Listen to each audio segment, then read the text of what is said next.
अनंतकोटी ब्रह्मांड नायक राजाधिराज सच्चिदानंद सद्गुरु श्री ब्रह्मचैतन्य महाराज की जय।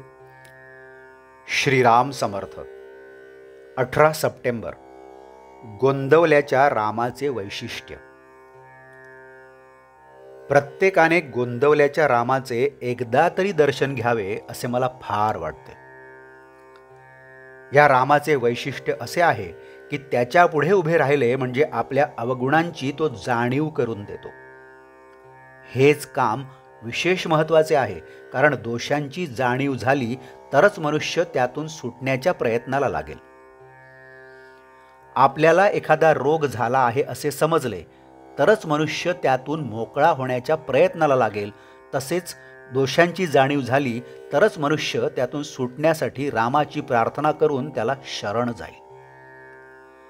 शरणागतावर कृपा करणे हे रामाचे ब्रीदच असल्यामुळे तो त्याला त्यातून सोडविलच आणि त्याचे काम होऊन जाईल। चांगला वैद्य कोण? तर जो रोग्याला भूक उत्पन्न होईल असे औषध देऊन नंतर त्याला भरपूर खायला देतो आणि ते पचेल असे औषध देऊन त्याला निरोगी आणि सशक्त बनवतो तो। तसाच माझा राम आहे, म्हणून प्रत्येकाने त्याला एक वार तरी पाहावे असे मला मनापासून वाटते। मंदिरामध्ये मुक्त द्वार असावे, पण ते कुणाला?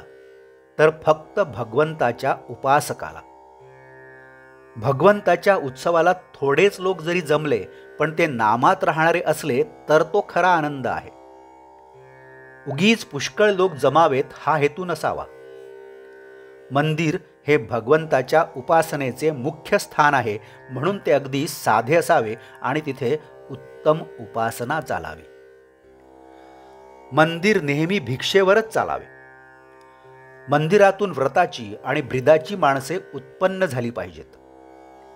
भगवंताला उपासना प्रिय आहे, म्हणून सोन्याची मंदिरे बांधण्यापेक्षा दगडमातीच्या मंदिरांमध्येच उपासना वाढवायचा प्रयत्न करावा।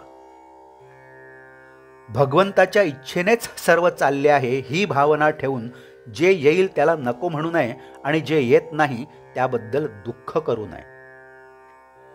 आपल्याला भगवंताचा विसर पडला आहे, त्याचे स्मरण होण्यासाठी आणि ते सतत टिकवण्यासाठी भगवंताचे उत्सव करणे जरूर आहे। एखाद्या माणसाला पुष्कळ नाती असून तो जसा वेगळा राहू शकतो, त्याप्रमाणे भगवंत सगळ्या ठिकाणी राहूनही आपल्या हृदयात राहू शकतो। तो सूर्याच्या प्रकाशासारखा एके ठिकाणी राहून सर्व ठिकाणी सत्तारूपाने राहतो। ज्याची भावना खरी शुद्ध म्हणजे निसंशय असते त्याला दगडाची मूर्ती देखील देव बनवते। भावना मात्र 100 नम्री पाहिजे, ती मध्ये भेसळ उपयोगाची नाही। आतमध्ये भगवंताचे अनुसंधान ठेवून बाहेर वृत्ती आवरण्याचा जो प्रयत्न करील त्याला परमार्थाचा अनुभव फार लवकर येईल। नामाचा अनुभव जसा नामातच घ्यायचा असतो तसा भगवंताचा अनुभव अनुसंधानात येतो। आजचे बोधवाक्य। उपासक देहाला विसरला की उपास्य मूर्तीमध्ये त्याला जिवंतपणा अनुभवाला येऊ लागेल।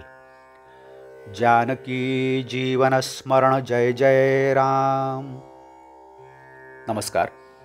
आपण या चॅनलला अजूनही सबस्क्राईब केलं नसेल तर कृपया सबस्क्राईब करावं ही विनंती। आपण या चॅनलला नवीन असाल तर आपण सुद्धा सबस्क्राईब करावं ही विनंती। आपण या चॅनलला लाईक करा, शेअर करा, कमेंट्स द्या। बेल आयकन दाबायला मात्र विसरू नका। धन्यवाद।